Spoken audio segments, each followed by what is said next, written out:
Mtumishi wa Mungu Mfalme Zumaridi.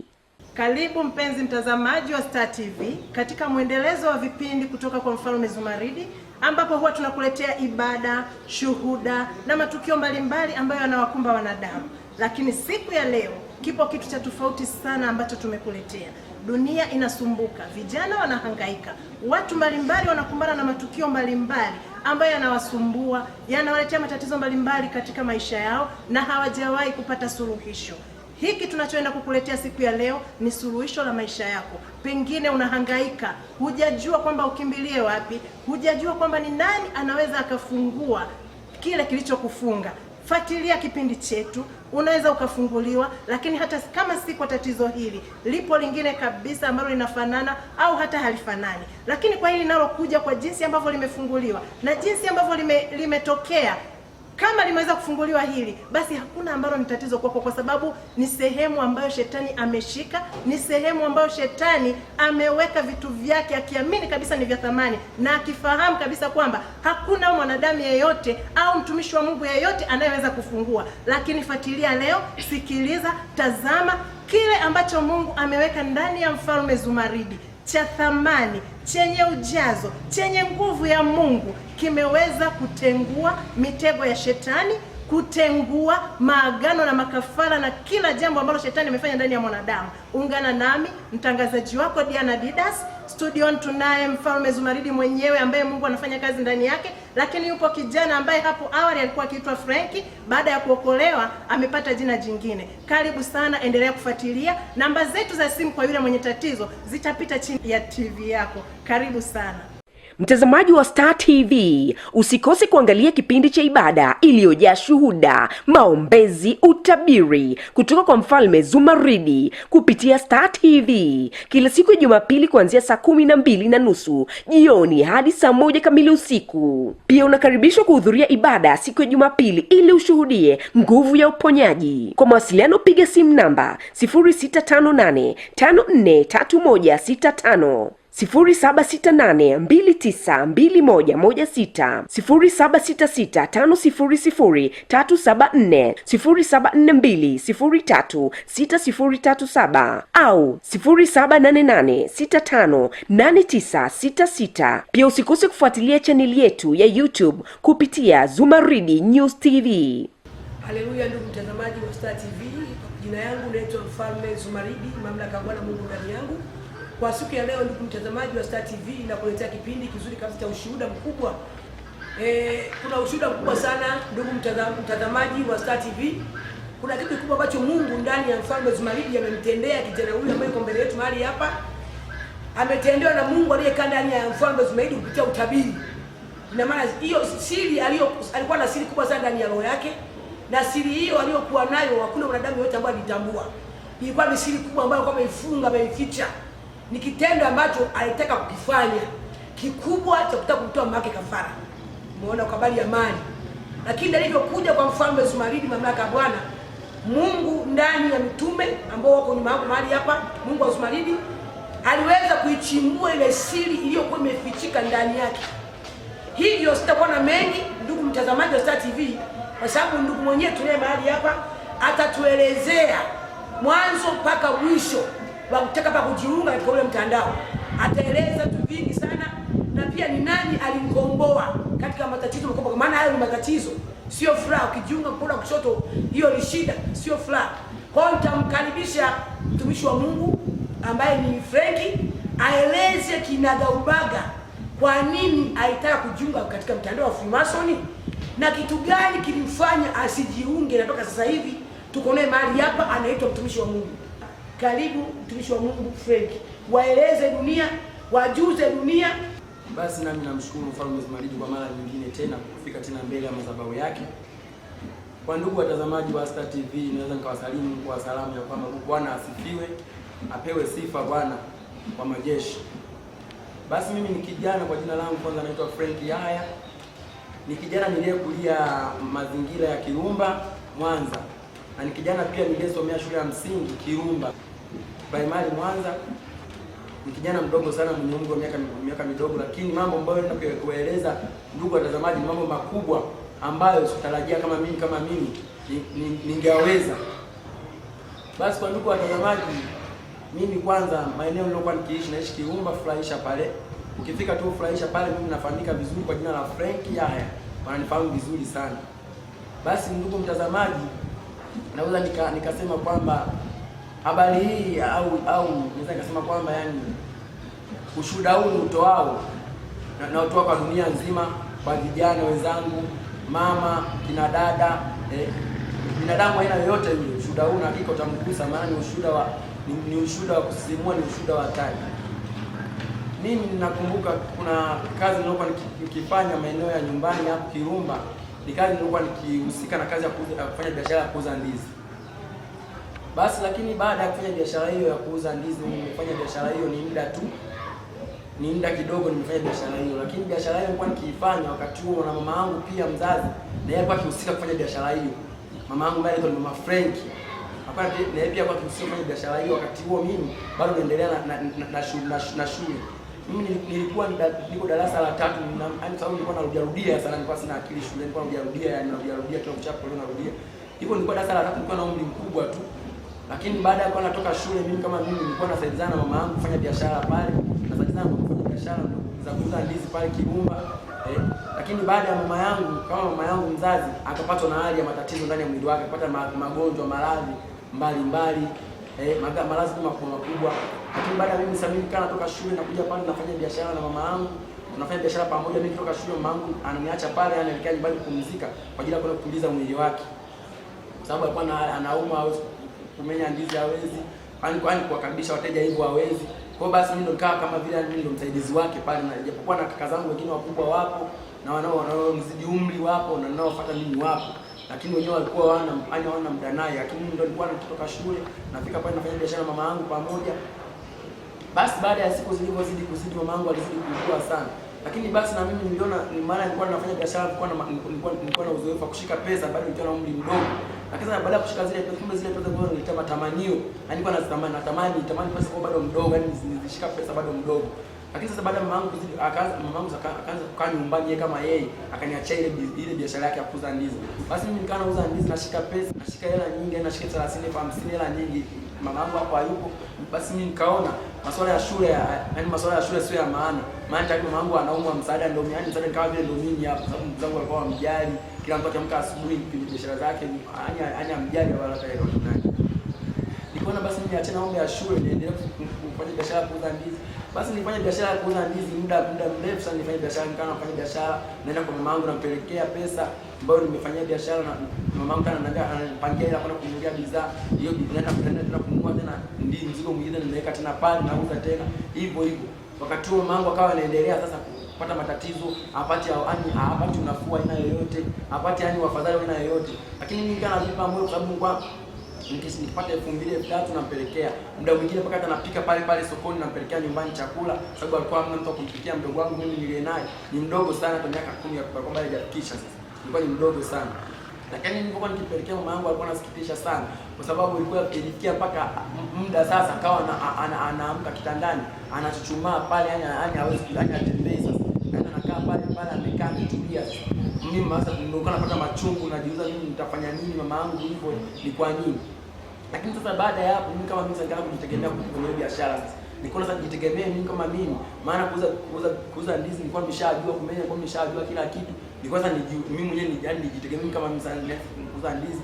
Mama yangu sasa nikawa simpelekee kwenye ile hela yangu, sasa kwenye ile hela yake nilikuwa ni wapangu. Sasa hata baada ya kule mtaje kwa kwangu, kama mama na mhudumia mimi kama mimi, kama ni masuala ya chakula namnunulia mimi, masuala ya dawa ni mimi mwenyewe, masuala kila kitu ni mimi mwenyewe.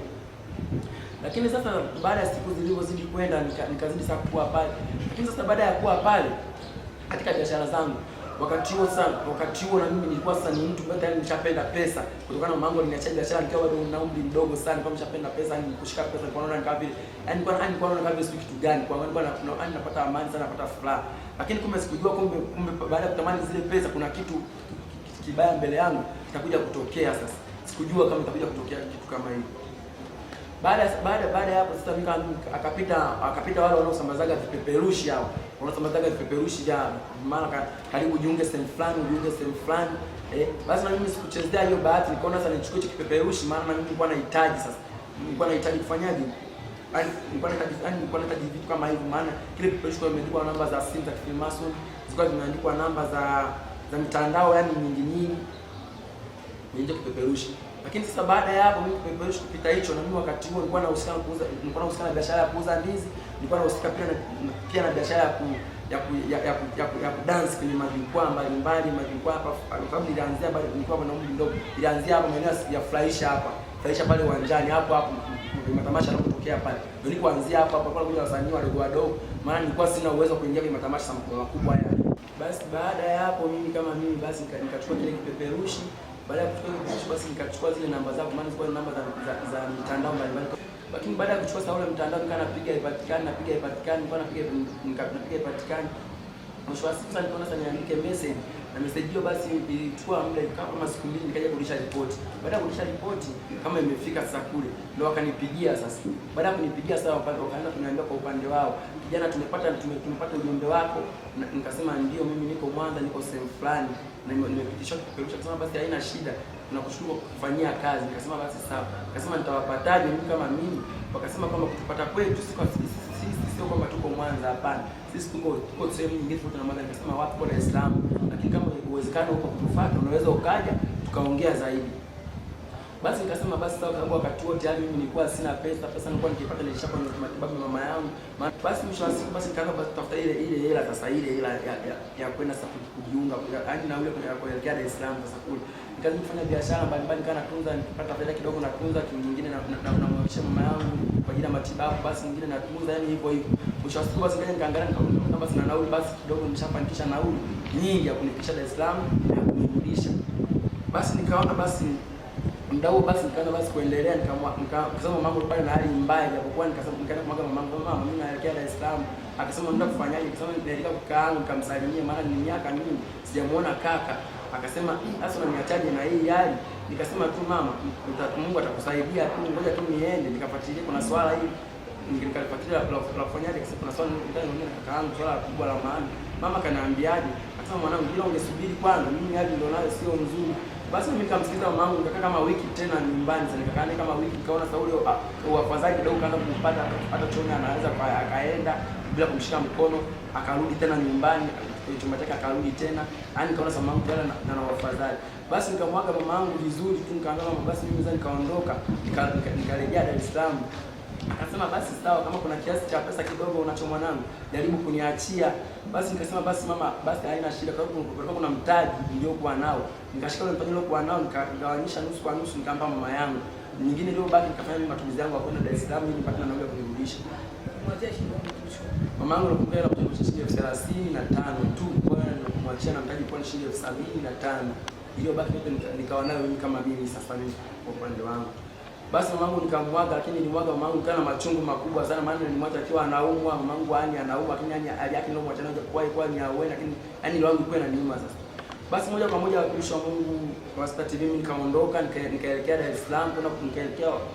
Baada basi ya kufika mimi Dar es Salaam, moja kwa moja niliona basi maana nilikaa pale kwa kakaangu, nilikaa kama wiki nzima, hapo nikaona kama vile singizi kitu. Basi nikaona nenda nikatafute hata kibarua basi sehemu yote ile, nilimadi tu nipate kuingiza hata hela kidogo. Lakini kazi hiyo niliyoipata basi nilipata mbao, ni mwanamke mmoja alinichukua na kunipeleka nyumbani kwake moja kwa moja. Lakini baada ya kunipeleka nyumbani kwake sikujua kazi anaenda kuifanya kama mimi. Moja kwa moja basi kananiambia kuna mgonjwa kwa sababu unamhudumia. Mimi kazi yangu nafanya kazi ya bar pale Buguruni. Nikasema ni mgonjwa gani? Akaniambia twende nyumbani utamuona. Basi tukaenda moja kwa moja nyumbani pale nyumbani kwake. Tulipofika nyumbani kwake pale moja kwa moja, nikamwangalia yule mgonjwa kwa kwenda, mimi nikatafakari, nikasema kwa nini nyumbani nimemwacha mama yangu yuko hoya anaumwa, after nipija mwanzo na Dar es Salaam tena kufanya tena hii kazi na kuuguza mgonjwa, ni kwa nini? Yaani basi akili kawa inaingia, ni mawazo yani akawa kabisa yani haingiliani kabisa. Nikasema basi mimi nikamkubalia tu yule mama, nikasema basi sawa, nitakuja kesho. Lakini wakati wangu ambao nitakuja kesho, mimi tayari roho yangu imeshakataa kufanya kazi ya yule ya kufanya kazi za ndani kumhudumia mama, kwa sababu alikuwa ni mgonjwa kama mama yangu nilipomwacha mwanzo. Basi nikamwambiaje, Nikamwambia basi nitakuja kesho nianze kazi. Basi moja kwa moja nikarudi sasa nyumbani. Niliporudi nyumbani nikaenda nikamwelezea kama nimepata kazi, lakini ile kazi yani ya mtu mgonjwa, ni mgonjwa mno. Yaani mgonjwa vizuri, na mamangu nimwacha Mwanza anaumwa. Siboni ningemhudumia mamangu huku Mwanza kuliko kuja kumhudumia huku japo anapata mshahara. Akasema umepata kazi gani? Akasema ya ndani, mtu anayeumwa afu anaondoka mwanae ananiachia mama yake ndani anaumwa. Akasema kweli mwanangu, hiyo kazi haikufai, tafuta tu kazi nyingine. Lakini mimi nikamwambiaje kaka, ile mimi kuna kazi mbona iwezea kazi gani? Akaniambia kazi ya kuuza mayai. Akasema unaweza? Nikasema ndio naiweza. Basi kama unaweza kaifanya hiyo kazi. Nikasema basi sawa. Nikaamka kesho yake mboni asubuhi, nikaenda kununua mayai mabichi ili nianze kufanya biashara hii. Nikaenda kununua mayai mabichi na mayai basi nikayachemsha, maana kwa nini mayai kuchemsha kutembeza. Nikaenda basi nikachukua mayai mabichi, nikaenda nikayachemsha. Baada ya kuyachemsha sasa mayai nikaingia sasa mtaani moja kwa moja ambapo niko huko Dar es Salaam sasa. Nikaanza kutembeza nikatembeza mayai. Na wakati huo nina simu yangu mfukoni na iko hewani muda wote. Basi mimi nikafika sehemu moja nikasema ngoja niwapigie kwanza hao ambao wamefanya mpaka nifike sasa huko Dar es Salaam, ni chama cha Freemason. Nika basi nifike huko moja kwa moja. Nikachukua basi ile simu nikawapigia, namba zao zikawa hazipatikani, namba hiyo hazipatikani. Basi sikuzidi kuvunjika moja kwa moja. Nikazidi basi nikazidi kuuza mayai, lakini muda baada ya mayai kuisha nikarejea nyumbani, sababu nyumbani pako Dar es Salaam huko. Nikarudi nyumbani sasa nilipofikia sasa. Niliporudi nyumbani sasa nikaweka biashara zangu, nikapiga mahesabu yangu vizuri. Baada ya kupiga mahesabu yangu nikasikia simu yangu inaanza kuita sauti ina vibrate. Baada ya kusikia simu yangu inaita nikapokea, nikasema halo. Maana niliingia namba angefuata ile namba ninayojua sasa mimi kwa mimi. Namba ya Vodacom. Nikasema halo, akasema ndio. Kwa hiyo sasa hivi uko wapi? Nikasema kwani nimeshaniona umeniambia. Akaniambia ndio tumekuwa huko Dar es Salaam. Akasema ndio, kwa hiyo sasa nitafanyaje? Akasema sikia maelekezo nitakayo kuelekeza. Basi kwa kunipa maelekezo akaanza kuko posta. Kwa hiyo ukifika tu posta tuone sasa posta nafikaje kaji. Wakasema panda haya mabasi ya Dar es Salaam. Baada ya kupanda mabasi haya sisi kama sisi tutazidi kuwasiliana kwenye huo usafiri. Nikasema basi sawa. Wakati huo mimi posta sipaelewi vizuri na hilo jengo sielewi vizuri, japo nilikuwa nasikia tu yupo Dar es Salaam, lakini kakaangu yeye ni mwenyeji wa Dar es Salaam, anaelewa mwanzo mwisho, anaelewa tu vizuri kabisa. Basi nikasema cha msingi nimchukue kakaangu anipeleke hapa, anipeleke kwa rafiki yangu ambaye yuko Dar es Salaam. Lakini kakaangu yeye akawa haelewi, anajua tu rafiki yake na yuko Dar es Salaam, yuko posta, yani haelewi kama ninakwambia hilo swala. Basi kakaangu nikamwambia kwamba kaka, naomba unisindikize unipeleke posta. Nikamwambia rafiki yangu ni siku nyingi sana tumepotezana. Baada ya kumaliza shule aliondokaga Mwanza, kaniacha mimi peke yangu wapi Mwanza, yake akaja kwa Dar es Salaam, lakini kwa ni posta. Kaka akasema kama rafiki yako yupo posta. Nikasema yeye yupo, na wewe pia unamjua hilo jina? Akasema nani? Nikamwambia jina anaitwa kuna jina lake nilisahau. Nikamwambia kuna jina lake nalijua. Akaniambia basi twende, jiandae twende, lakini mimi sina nauli. Nikasema kaka, wewe usijali, mimi kama nauli nitakulipia tu. Sawa? Akaniambia basi sawa, basi jiandae twende. Basi nikaenda nikaoga haraka nikajiandaa moja kwa moja, tayari mimi lengo langu nifike kwenye lile jengo la Freemason na nikaonane sasa na wale watu sasa wale ambao wamefanya mpaka nikafika Dar es Salaam. Basi moja kwa moja mimi basi kakaangu kajiandaa na mimi nikajiandaa, nikakaa katika hali sasa ya kuondoka. Tukaenda basi kupanda mabasi. Baada ya kupanda mabasi hayo tukaenda basi tukafika kwenye tukapanda Pantoni, tukavuka tukaenda ambapo ni jengo lilipo. Lakini baada ya jengo lilipo sio kama nilienda na kakaangu moja kwa moja, hapana. Kakaangu yeye kuna sehemu ambapo nilimwacha. Sababu pale posta penyewe jinsi palivyo ni jengo lipo huko mkono wa kulia huko. Alafu katikati kuna barabara ya lami ndefu. Alafu tena kuna jengo tena lingine tena kubwa tu, hilo jengo sasa sijui jengo gani, ni maofisi sielewi. Lakini baada ya kwenye ile jengo la office ambayo sio Freemason, kuna magari yanapaki pale. Ni magari mengi tu, magari ya kila aina yanapaki pale. Basi mimi afu tena kuna mti tena mkubwa kwenye ile jengo, kuna mti mkubwa tofauti na Freemason. Kwenye ile jengo ambapo anapaki magari kuna mti mkubwa tu pale. Sasa mimi kama nikaenda mmoja kasa kaka, cha msingi basi nimtafute huyu, nimpigie simu huyu aje anichukue hapa. Kaka akasemaje, hapana, tunaenda moja kwa moja. Akasema hapana, wewe nisubirie hapa kidogo, mimi nifanyeje, niende nakukuta tu hapa. Akaniambiaje, akasema utawahi, kwa sababu mimi sitachelewa, yani nitawahi mno. Utawahi? Nikasema ndio. Lakini baada ya pale sasa nikachukua tena simu yangu nikawapigia, simu yao ikaita sasa. Ilita kwa muda sana. Lakini baada ya kuta kwa muda wakupokea wao kama wao. Baada ya hapo sasa mimi nikasema mbona sasa wapokee simu kama nani aliona wapokee simu. Basi baada ya kupiga nikamwacha kama kwenye mti. Na mti mmoja nilimwacha nikaenda pembeni na gari. Nikasema bwana, nimefika hapa siwaone. Akasema hata usijali, wala tumeshakuona sana. Sawa? Wala hata usijali tena, ondoka kabisa, wasiwasi tunakuja. Yaani wewe zidi kuja na hiyo njoo kuja nayo. Lakini huyo yule kuja nayo akanitamkia kama yule kuja naye usiingie naye huko ndani, wewe kama wewe. Nikasema pana ni kaka yangu, kwa nini muache? Akasema hapana, tunajua ni kaka yako, lakini usije naye wewe, fanya njia yote umuache. Nikasema basi kaka yangu, kati nimwache kaka, wewe nisubirie hapa, mimi naondoka. Sasa basi mdogo wangu wai, nikasema basi mimi sitachelewa, sababu nafika tu na kumsalimia na yaani kumsalimia tu na kuanza za siku baada tunarudi. Wakasema basi kangu muda huo kangu kwa nimwacha kwenye mti huo, mti nikana mchukua kangu pale amegamia na yeye anasoma gazeti. Baada ya sasa mimi ya kufika kwenye ile jengo moja kwa moja nikaingia basi pale kwa mlinzi. Yule mlinzi basi akaniambia kaa hapo, nikakaa. Baada ya kukaa hapo nikapigwa simu kwamba tunakuja sasa hapo kuchukua, wewe njoo tu maeneo ya kwanza. Kuna msalaba hapo utauona, na chini kuna maandishi yake, kina kuna maandishi gani. Basi moja kwa moja nikaenda kwenye ule mlango. Kwenye ule mlango ya yule mlinzi akaniambia kwamba hairuhusiwi kuingia na hivi viatu ambavyo umevivaa kama vya kwako, hapo na viatu ambavyo utakapita bibi kuvaa. Basi nikasema basi sawa, na basi nikavaa vile viatu vyangu nilivyo nimevivaa, sababu tayari nilikuwa nimevaa na viatu vyangu vyekundu. Nikavua vile viatu, nikavaa tayari viatu vyao ambavyo viko pale kwenye ule mlango. Sasa vile viatu vilikuwa ni yani siwezi kusema ndala sio ndala, viatu yani vipo tu hivi tayari, alafu vilikuwa vina msalaba kwa juu, vile viatu msalaba mwekundu mkubwa tu kwenye vile viatu. Basi nikavaa vile viatu vyangu mimi tayari, wakati huo vikachukuliwa vikawekwa pembeni huko. Baada ya kuingia basi mimi nikaenda nikakaa kwenye kile kiti, akaja sawa huyo mbaba mkubwa huyo amevaa suti, kavaa suti afu ni mnene tu mwenye heshima zake, amevaa na miwani nyeusi, kavaa na tai nyeusi. Akaniambia karibu sana kijana. Nikasema asante. Tunakushukuru kwa kutisha kwa kutita mbele umekuja. Nikasema ndio. Umeona una amani Frank? Nikasema ndio na amani yote. Akasema una amani Frank? Nikasema ndio. Basi sawa, uwe na amani sawa. Uwe na amani. Nikasema sawa. Kanaambiaje kwamba naomba basi tukaondoka sasa hivi. Tukaelekea wapi? Akasema tu wala tu sijali. Wewe utaniona tu mimi nitakapoelekea na wewe ndipo unifuate. Nikasema basi sawa, haina shida. Akasema basi muda huo unaweza ukasimama. Na wakati huo mimi kabla sijasimama, yeye alikuwa tayari alikuwa mbele yangu. Kwa kama tukianza kuondoka, mimi namfuata nyuma, yeye mimi namfuata nyuma, anakuwa mbele yangu. Akasema basi Frank, naomba basi unifuate mimi ninakoenda. Basi nikasema basi sawa, nitakufuata tu, haina shida. Basi moja kwa moja mimi nikaamka pale nilipokuwa nimekaa kwenye kile kiti cheusi na chenyewe, nikaamka basi nikaanza kumfuata, nikasimama namna hii. Lakini sasa baada ya kusimama, nilisimama pia akawa mbele yangu. Sasa baada ya kuwa mbele yangu kwa tuna amani yote sawa, twende sehemu mbaya. Nikasema basi sawa, twende. Akana basi tukaondoka. Lakini baada ya kuondoka yeye pia kama sababu mlango ulikuwa ni kama vile yani kama hatua 2-3 cha kufikia. Basi tukape kama hatua 2-3 hivi. Nikaa ni mahali. Akaniangalia tena kwa mara nyingine kwa nyuma. Akasema Frank, kama mimi nilikuwa nimeweka mikono mfukoni hivi. Akanipata mikono mfukoni, weka mikono, nyosha kama hivyo nyosha. Basi nikanyosha mikono, akana basi subiria ufanyeje uingie. Basi kuna mlango ulikuwa ni mlango mkubwa sana wa ajabu, yani mlango ulikuwa ni mkubwa, kwa kama milango miwili. Ni mmoja tu kama miwili. Alafu kwa sababu ya kioo, kwa sababu ile mlango yani sijawahi kuona, ukajifungua hivi. Lakini baada ya mlango kujifungua, tukaingia mimi na yeye sasa. Baada ya kuingia sasa mimi sikugeuka yeye, lakini akanigeukia kwa namna hiyo. Lakini baada ya kugeuka yeye, mlango ule ukajifunga. Akaniambia Frank, nikamwambia naam. Akasema basi ingia, mbona kama unaogopa? Nikasema hapana. Akaniambia basi sawa, endelea kusimama hivyo hivyo. Sawa. Nikaona yeye ameenda kujibanza kwenye ule mlango ule. Mbosa umejifungua na kujifunga. Akasimama sasa yeye kama yeye namna hii. Baada ya kusimama namna hii, akaniambia Frank, basi unaweza ukakaa pale. Nikasema basi sawa, kuna kiti namna kingine tena chekundu. Akaniambia basi kaa hapo, nikakaa kwenye kile kiti.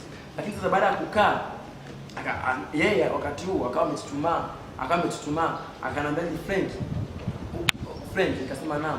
Akaniambia karibu sana, nikasema ndio nimeshakaribia. Akasema Frank, wala usiogope chochote kile, wala hamna kitu kibaya kitakachotokea. Na mimi nikasema basi nikasema siogope chochote kile, nina amani tu. Akasema Frank, basi shuka kwenye hicho kiti ulichokaa, tunakuomba ukae chini. Nikaambia nikae chini. Kwanza wakati kwanza kama yeye sasa akaniambia Frank, nimeshaanza kuingiza mimi kama mimi, naweza nikafanyaje? Nikaondoka. Nikamwambia unaondoka unaenda hapa na peke yangu. Akaniambia hapana, wewe usiogope tu, wala tena kuwa na amani yote. Nikasema basi sawa. Lakini mimi wakati huo nilikuwa nazubazuba, maana mazingira ndio yakuta mimi tofauti na mazingira na nyumba zingine nazoingiaga, sababu ilikuwa ni chumba cha maajabu, chumba tu nilipata yani cha ajabu. Basi nikaanza kuangalia kile chumba na kuzubazuba, na wakati huo mimi nimemwacha kabisa hapa mbele yangu akiwa amesimama kabisa hivi ninamuona. Lakini baada ya kuzubazuba nikaanza angalia mnashangaa mle. Lakini baada ya kushangaa kurudi kumwangalia kumface yetu tuonane sasa, nikamkuta hapa ameshaondoka. Sasa sikuja ameondoka kwa mazingira kutatanisha. Yaani pale anaona kwa mazingira tutatanisha anayojua yeye. Lakini baada ya pale mimi yani si uoga ukwemo ndani ya roho yangu, yani wala sikogopa chochote kile kinachoendelea kwa pale. Basi nikazidi kushangana na vile viatu nilipokuwa nimevivaa, maana kwa vinang'aa tayari na ule msalaba. After na vile viatu nilikuwa nimevivaa kwa vinaendana na ule mkoti wangu nilikuwa nimevaa ule mwekundu. Wakati huo basi mimi nikazidi basi kwa kushangaa, nilishangaa mno sana sababu tayari nilikuwa nasikia yani kuna hewa tofauti, yani kuna hewa tofauti sio mbaya, lakini kuna hewa tofauti yani ndio kusema ni upepo sio upepo. Yaani uko mle kwenye ile nyumba. Baada ya saa yule alipoondoka kwa mazingira kutatanisha, basi mimi nikawa yani sikuogopa chochote kile. Yani sikuwa na hofu, yani sikuogopa kile, yani sikuogopa chochote. Lakini baada ya hapo sasa akaja mwingine tena. Sasa yule jinsi alivyokuja. Yaani mimi nilikuwa nimekaa hivi, nikaona sababu sikuona mlango umefunguka wala sikusikia sauti ya mlango, hata ule mlango uliopita mimi naingia, sio mlango alioingia yeye sasa. Yaani niliona tu yani nimekaa tu hivi, kwa mtu anakuja pale mbele yangu amesimama pap, yaani alitoka kama vile zani yani kama kitu gani hivi. Yaani alipotua pale. Lakini sasa baada ya hapo mimi baada ya kuingia kama yeye sasa huyo akafika na akavaa mavazi mekundu, mavazi mekundu, yani nguo zote nyekundu, yani suti nyekundu afu inang'aa. Hata macho yake ilikuwa tofauti na macho kama sisi ya kibinadamu. Macho yake ni mekundu afu yanamulika, yani ana mwanga mkali sana. Akanitazama. Lakini baada ya kunitazama akaniambia kwamba Frank, akanita mara 3, Frank. Na mimi nikamwambia naam. Akaniambia kwamba karibu sana katika kijiji, karibu sana. Nikasema asante, nimeshakaribia. Akasema karibisha fulani ndani ya roho yako. Karibisha fulani sana. Nikasema sawa, nakaribisha fulani. Akasema basi sawa friend. Na wala mambo usiniogope. Nikasema rudi wala sitakuogopa. Ila basi nitakaa katika yani katika hali sasa yani baada ya kufika pale akaniambia mama friend, naomba basi kwenye hicho kitu kilichokaa ufanye namna hii. Nikasema basi ufanye namna hii, nikasema nikafanya hivi. Lakini baada ya kufanya hivi alikuwa na tabasamu kwa upande wake kabla hajanishika sasa. Alikuwa na tabasamu. Baada ya hapo yeye akanifanya mikono. Alifanya kanaambia friend, mbona una nyota nzuri sana ndani ya mikono yako? Nikasema nina nyota nzuri ndio. Kivipi? Akaniambia hapana, una nyota nzuri sana nimekuona tu. Nikasema basi sawa. Akaniambia basi friend, mimi nitakapokushika ndivyo utakapoamka. Nikasema nitakapoamka ndio. Basi yeye akanishika kwa hivi kwa sababu mimi nilikuwa hivi. Yeye mkono wake akaniweka hapa hivi, akanishika hivi. Lakini baada ya kunishika hivi, moja kwa moja basi kabla alinivuta hivi. Nilikuwa nimekaa pale. Baada ya kunivuta nikasimama. Lakini baada ya kusimama sasa hivi akaniambia kwamba friend, basi naomba ukae katika hali basi ya utulivu na hali nitakayokuwa nakuelekeza mimi. Naomba ukae katika hiyo hali. Sawa. Nikasema sawa, na sauti aliyokuwa akiniongea kwa ikijirudia mara mbili. Yaani kama akisema sawa, yaani najirudia tena sawa. Nikasema basi akaniambia basi friend kaa hivi. Sababu akaniambia kaa hivi. Patanisha yani kuunganisha miguu hivi. Basi na mimi nikakaa hivi. Lakini baada ya kukaa hivi sasa wakati wa siku tuko hivi amenishikia mikono. Akaniambia friend, unaona ulipokaa? Nikasema ndipo kaa. Unaona mimi miguu yangu hivi. Nikasema ndipo hivi. Hii miguu yangu nitaitoa hapa chini sababu tayari miguu yake ilikuwa kama nilivyosimama hivi. Na yeye amesimama hivyo hivi. Akaba basi miguu yangu mimi nitakanyaga juu ya miguu yako. Na nitakapokuambia utoe naomba uitoe. Nikishindikana naomba uniambie. Nikasema basi sawa. Basi alinikanyaga kwa muda sana, alinikanyaga kwa muda kama dakika 5 hivi alinikanyaga. Akaniambia unasikiaje? Akasema nasikia kwa nini kuna kitu kinanisisimua ndani ya mwili wangu. Akasema sawa, asante kabisa. Nikasema basi sawa. Wakati basi aliponikanyaga ananiambia toa miguu yako hapo, toa miguu yako kwa chini, toa. Lakini mimi nilikuwa najilazimisha kutoa lakini wapi? Akaniambia mbona utoe? Nikasema natoa lakini haitoki. Anatoa lakini haitoki, kinachokisika tu ni mwili huku juu. Lakini miguu yenyewe ile akamani nijaribu kutoa sana lakini haitoki. Akasema basi sawa friend. Basi umeshindwa kutoa basi Mungu anitoe kwangu uone. Niroto yani apaka alitoa miguu yake kwangu sasa mimi nikabaki hivi. Na wakati huo mimi hata kufanya hivi mguu nilikuwa hata siweza kufanya hata hivi. Aliponiacha ni hivi akapasa yeye alipotamka tu kama kanamba kwamba hivi. Basi naomba basi ufanye hivi, achanisha miguu yako na uweke katika hali ya utulivu. Wakati huo tumeshikana hivi nikafanya step miguu. Akaniambia basi friend unaweza kaendelea kufanya hivi. Ukaa. Akaniachia mikono. Aliponiachia mikono mimi nikakaa sasa. Nirudi kwenye kile kiti. Baada ya kana maji friend, basi kuna masharti yatakayoendelea juu yako. Uko tayari kuyapokea? Nikasema ndio niko tayari. Akaniambia uko tayari kuyapokea? Ndio niko tayari. Akaniuliza kwa mara 3. Je, uko tayari? Nikasema ndio niko tayari. Basi kama uko tayari, naomba uyafuate hayo nitakayokuelekeza. Sawa? Na usipinge hata moja lile nitakalokuelekeza. Nikasema sawa, mimi sitapinga kwani niko tayari na maana nimefika hapa. Wakasema basi sawa. Cha kwanza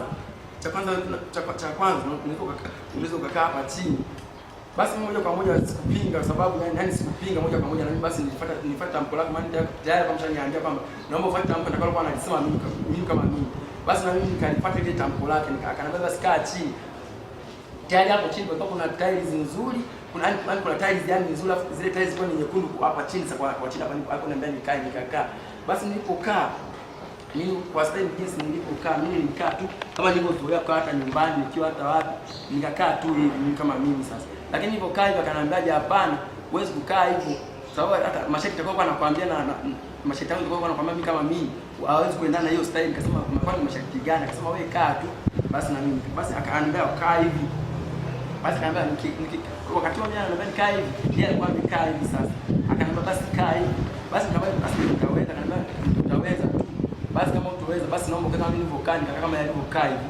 Lakini baada ya kukaa kama yalivyokaa akaanza kuniambia Frank, nitazame macho yangu. Nikamtazama macho yake. Baada ya kumtazama akaniambia mbona kama unainama chini? Akasema hapana, siinami. Akaniambia basi ngoja naanza kuelekeza haya mambo. Baada ya hapo basi akaanza kuniambia kwa upande wake, akaniambia kwamba Frank aliniita mara 3 Frank, na mimi nikamwambia naam. Akaniambia uko tayari kwenda kuyasema?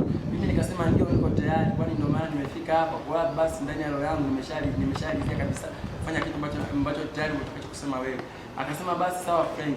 Cha kwanza naweza nikakwambia hata kwamba kuna sheria hapo ambazo kuna ishara ambazo nitakazokupa, na ishara hiyo ambayo sasa ni alama kubwa sana katika hicho chama cha Freemason.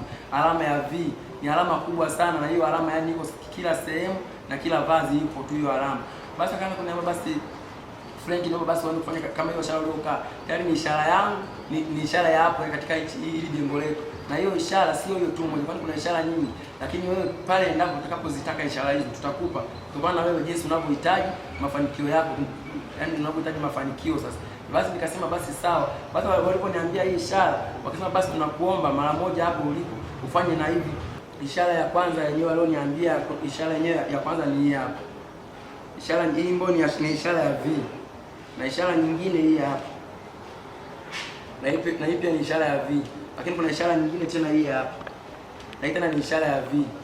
Wakawa wananiambia kama hizo zote ni ishara zao. Lakini pia kuna ishara nyingine tena ambayo sasa inabidi sasa yenyewe ukiwa umelala, inabidi ishara hiyo basi uifanye. Ishara ya kulala kama ukiwa umelala katika chama chao ndio ishara yao ni hii hapa. Tayari kuna vitu yani nimeshaitengeneza inaonekana hapo. Lakini pia hata unaweza ukawa labda umelala hata kitandani, labda huko unachacha hata na simu. Sio yani huwezi kulala kwa sababu tayari kuna masharti ambayo wamesema kwamba uyafanye. Kwa inabidi sasa ufanye hivi. Hata kama ukiwa kitandani huko unachacha labda na simu au unafanya chochote kile na tu hivi. Tayari hiyo pia ni ishara yao nyingine tayari. Na yeye tayari ni V, ishara yao hiyo. Pia kuna ishara nyingine hata ukiwa umelala sasa huwezi, kama labda umelala namna hiyo huwezi kuamka moja kwa moja. Kuna ishara nyingine sasa inabidi unafanya hivi. Yaani ukiamka inabidi uweke hivi mkono afu uamke sasa ufanye hivi. Tayari tunakuwa tumeshatengeneza ishara nyingine na huko tena tumeshatengeneza ishara nyingine ambayo ni kama hii hapa. Na yenyewe pia ni ishara yao, ukiwa umekaa umefanya namna hii. Na pia tena ni ishara yao hiyo, kwa sababu tena nimeshatengeneza V. Ni ishara nyingi tu ambazo ziko pale katika hilo jengo la Freemason moja kwa moja. Hapo tena wakaniambia tuna ishara tena nyingine ndani ya mikono yako, tunataka tena tukupe. Nikasema sawa, mimi niko tayari kuziona. Wakaniambia basi ishara hizo naomba basi ufanye vidole hivi. Lakini wenyewe walioniambia nifanye hivi, sikuweza wakati huo. Sasa mimi nikafanya hivi vidole vitatu. Wakasema hapana, hiyo sio ishara. Tunakuomba, tunataka ishara vidole viwili tu. Tunakuomba ukunje. Akashika mkono wake yeye akaniwekea hapa. Akasema unaona hivi? Ndio. Akaniambia basi vitanue vidole vyako vionekane kabisa. Basi nikavifanya kabisa hivi. Akasema basi na huu mkono mwingine basi na wenyewe ufanye kama ulivyofanya. Na pia huu nikaufanya namna hii. Lakini baada ya kufanya sasa hivi akanambia, "Je, unaweza ukafanya hivi?" Nikasema ndio naweza. Akasema basi fanya hivi. Nikana mpatie naye anapofanya, akasema fanya hivi. Umemaliza? Akasema ndio nimemaliza. Akasema basi naomba uweke ishara hiyo kwenye hiyo ishara ikae kwenye jicho moja, ambayo nikaweka kwenye jicho moja la mkono wangu wa kulia, nikafanya hivi.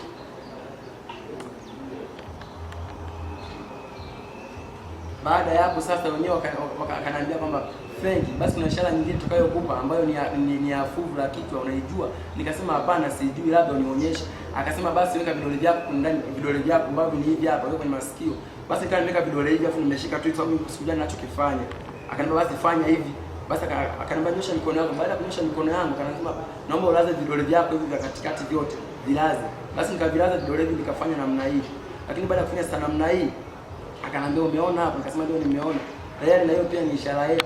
Nikasema mimi kama nikauliza, kwa hiyo ishara inamaanisha nini? Na hii ishara ndio naipiga sehemu gani? Akasema hapana, hii mara nyingi wanapenda kupiga wasanii wakipanda kwenye majukwaa, huwa mara nyingi wanapenda sana kuzipiga hizo style. Ndio maana unaona wasanii wengi wakubwa kama wasanii wenzako hao wakubwa walikuwa wanacheza kwenye madansa, walikuwa wanacheza nao wasanii wakubwa hapa Tanzania. Ndio maana mara nyingi wakipanda kwenye majukwaa yao lazima ni wapande wafanye hivi, yani wafanye hivi, yani ila huwezi kuwaona, lakini ishara ndio wanakuwa wanafanya hivi.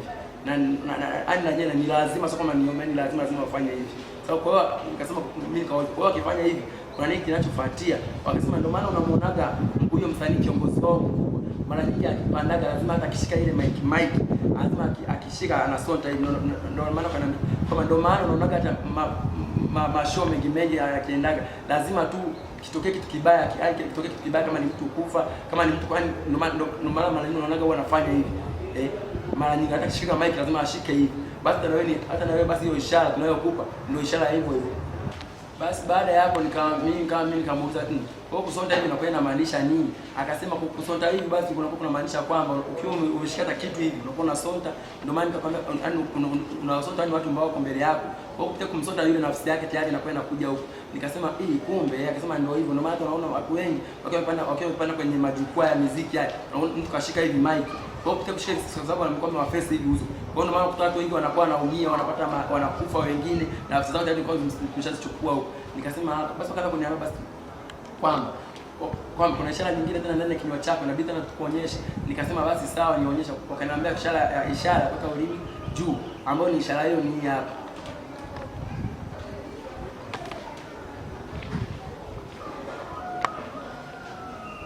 Mimi nikawauliza, je, ishara hii inahusiana na nini kwenye kinywa changu? Wakasema kwamba ishara hiyo hata ukiwa unaongea hata na mtu tu yoyote yule, unaweza kuongea ukamvuta tayari pale kupitia hivi. Tayari umeshamvuta, nimeshachukua nafsi yake, yani umeshachukua ni vitu vingi umeshachukua, viko sisi huko. Nikasema basi akakaa pale, tukaenda kwa na hii style nilikuwa nimekaa kama hii hapa, na akakaa mbele yangu, akaanza kuniambia wakati ananiambia kwamba nishikilia goti hili, ameshika mkono huu. Akaniambia basi naomba nisikize Frank, tena usikize kimakini, maana hili lilioko mbele yako si dogo. Nikasema sawa, niko tayari kulipokea.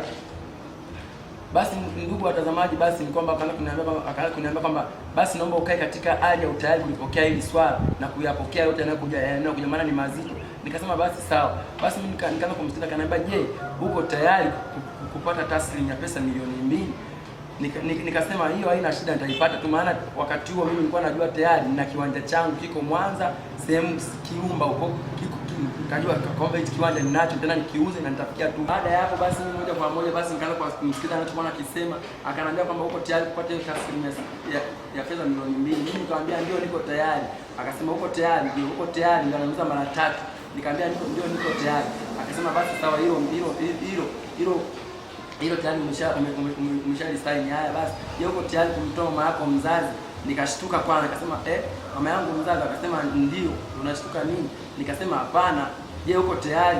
Nikasema ndio, niko tayari. Uko tayari kumtoa mama yako mzazi? Nikasema ndio, niko tayari. Akasema uko tayari kumtoa mama yako mzazi? Nikasema ndio, niko tayari kabisa. Ndio. Uko tayari? Ndio. Basi kama uko tayari Frank, tunakuahidi vitu vizuri na utapata vitu vizuri vya kisamani. Na wakati huo mimi nikawa najua sasa, je, nikitoka katika hilo jengo, maana kuna kitu labda nitapata nayo maana pale kitu naingia, nilikutana na magari mazuri ya kifahari, nilikutana na vitu vizuri sana, ni magari mazuri mengi, alafu magari yote yani ya gharama tu. Nilikutana nayo kipindi ananiambia kama kipa vitu vizuri, labda nikikubali, labda je atanipa labda hiyo nani, atanipa hilo. Kuna gari labda ataondoka nalo kwenda kurudi nalo Mwanza. Mimi sasa kwa ufahamu kana najua hivyo, lakini yeye akanipa vitu vizuri, endapo umeyapata, endapo umekubali masharti yetu na endapo utayapata. Basi mimi nikasema basi sawa, mimi niko tayari kwa lolote lile. Akasema uko tayari? Nikasema ndio. Akaniambia hivi kwamba sasa friend, lakini tena kuna masharti ya sisi kuvaa mavazi yetu ambayo mengine tayari tulikuwa umeshaambiwa na kiongozi wetu. Nikasema ndio. Akaniambia kama hii hapa, hiyo ulovaa, sometimes nilikuwa nimevaa nguo nyekundu, yani nguo nyekundu afu nyeusi na viatu vyekundu. Tayari penyewe ilikuwa ni mavazi kwa ameshaniambia nivae. Lakini wakaniambia pia kuna nguo. Kuna nguo ambazo itatakiwa uzivae, na nguo hizo sasa ndio zitafanya sasa sisi kufanya wewe mtu afanye maarufu, kufanya ni mtu mkubwa ujulikane. Nikasema basi sawa, haina shida. Basi nikazidi kukaa pale, akaniambia Frank, je, unalitambua kwamba Mwanza kuna show itakayofanyika? Nikasema show ndio unalitambua. Nikasema na akaniambia wala tu usijali sasa. Sawa, tena usijali kabisa. Kwani kuna vitu vikubwa hapo vitakavyofanyika juu yako. Akasema vitu vikubwa, akasema ndio.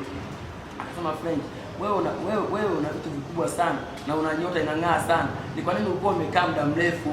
Nikasema nilikuwa sijapata njia wala sijapata mpenyo. Ndio maana nilikuja kupata hii njia baada ya kuona marafiki zangu ni matajiri, marafiki zangu matajiri wana pesa nyingi, wanamiliki vitu vizuri. Sasa na mimi nikatazama, nikasema ni kwa nini mimi sasa niko na hali hii? Wakati huo na marafiki zangu marafiki zangu madensa wenzangu nikiwatazama wanakuwa na kimavazi, yani tukiendana kwenye mambo ya kama ni nguo wanavaa, magari wanayo, nikitazama wana vitu vizuri, lakini mimi rafiki yao sina kitu. Wakanambia basi hivyo vyote utavipata sisi hapa na utapata hata zaidi ya hivi.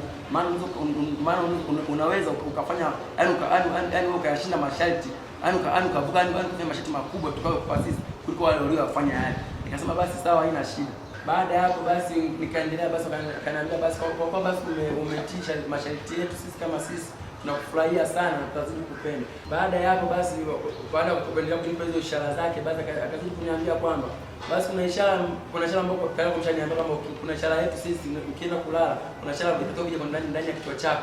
Nikasema ishara gani? Nikasema wewe nenda tu utaiona, na ishara hiyo ambayo ni V. Nikasema basi sawa, basi na mimi nilipoenda kulala basi na kweli hiyo ishara hiyo basi ikatokea kabisa ndani ya kichwa changu, na mpaka leo hii ishara hiyo ipo ndani ya kichwa changu.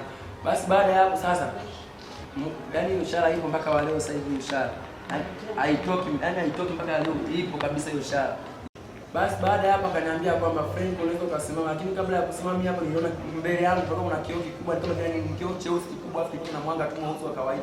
Yaani sasa baada ya kusimama pale nikasema hapo mimi nasimamaje? Kama wewe simama mimi nitakuelekeza. Basi mimi nikasimama moja kwa moja, nikasimama namna hii, na wakati huo nasema alikuwa kuna kioo mbele yangu sana, kiona hivi kabisa hadi kwa macho na kiona. Akasema basi simama, alafu uweke miguu yako kwenye nani, upige nini kwenye miguu yako. Basi mimi nikapiga nikaweka hivi. Akasema hapana, tunaomba uweke kwenye pembeni ya goti hapo. Basi mimi nikaweka namna hii, lakini baada ya kuweka namna hii basi akaniambia basi anza kuita. Basi mimi nilianza kuita kwa muda, niliruta. Akasema wakati huo unaita, unaangalia chini, unaangalia kinachotokea nini, je utakijua? Basi mimi nikazidi kuita tu namna hii, nimenyosha mikono hivi huko naangalia chini, na wakati huo nazidi kuita, naona kioo kinazidi kubadilika, yani rangi ya weusi inazidi kutoka, tunaona mawingu meupe, mawingu.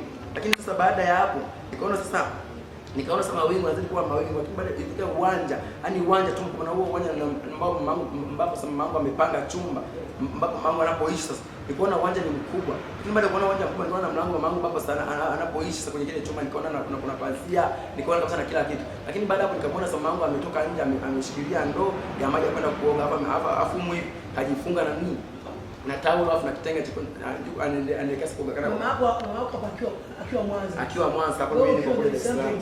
Ndio. Amina. Tuendelea kusikiza ndugu watazamaji wa Star TV. Haya ni maajabu sana. Endelea mtumisho mimi.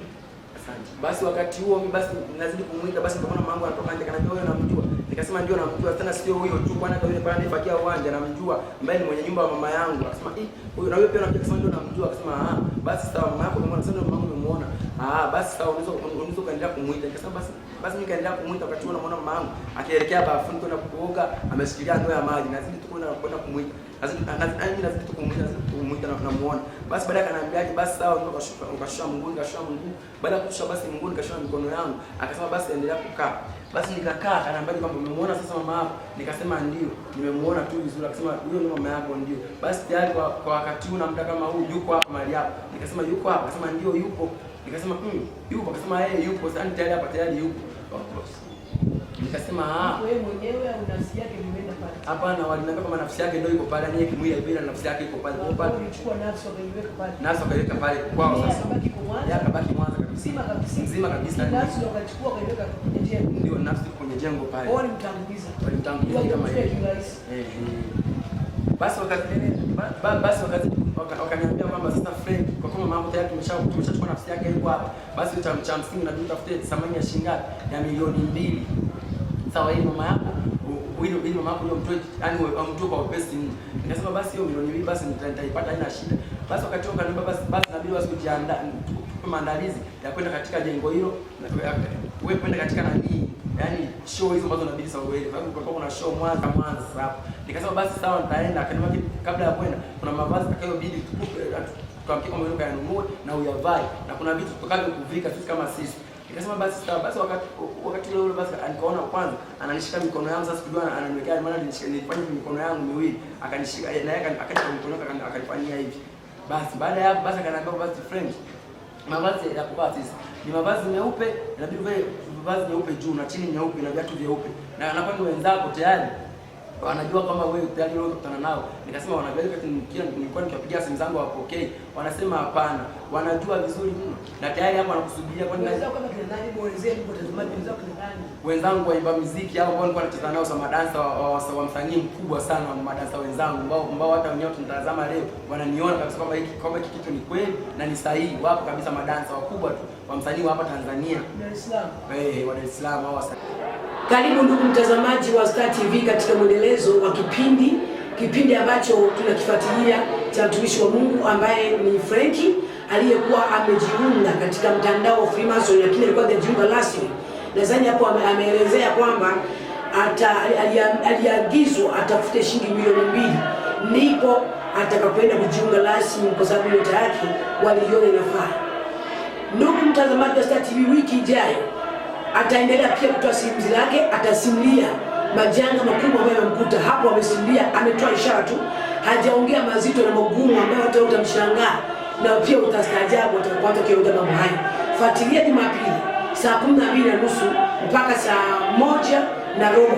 Bado yupo anaendelea kusimulia mambo makubwa, ni magumu. Imempendeza Mungu asimulie mambo haya. Pembeni yangu mahali hapa nina mtumishi wa Mungu anaitwa Abigail Stewart. Ni mtumishi wa Mungu katika ofisi kuu ya Mfalme Zumaridi. Ni mtumishi wa Mungu ambaye huwa anapokea simu za watu huko ofisini. Hadi hapa wako wengi, lakini leo wengine wamekaa nyuma ya kamera. Leo mtumishi wa Mungu yuko mbele ya kamera mahali hapa. Huyu ndiye anayepokea simu. Wewe unasikia sauti yake tu, inatambulisha kwa jina Abigail Stewart, lakini leo imependeza Mungu ndani ya Mfalme Zumaridi akae mbele ya kamera, lakini na wengine pia watakuja mbele ya kamera. Kwa sasa kwenye kamera. Barikiwe sana. Bye bye. Mtazamaji wa Star TV, usikose kuangalia kipindi cha ibada iliyojaa shuhuda, maombezi, utabiri kutoka kwa Mfalme Zumaridi kupitia Star TV kila siku ya Jumapili kuanzia saa 12:30 jioni hadi saa 1 kamili usiku. Pia unakaribishwa kuhudhuria ibada siku ya Jumapili ili ushuhudie nguvu ya uponyaji. Kwa mawasiliano piga simu namba 0658 543165, 0768292116, 0766500374, 0742036037 au 0788658966. Pia usikose kufuatilia chaneli yetu ya YouTube kupitia Zumaridi News TV.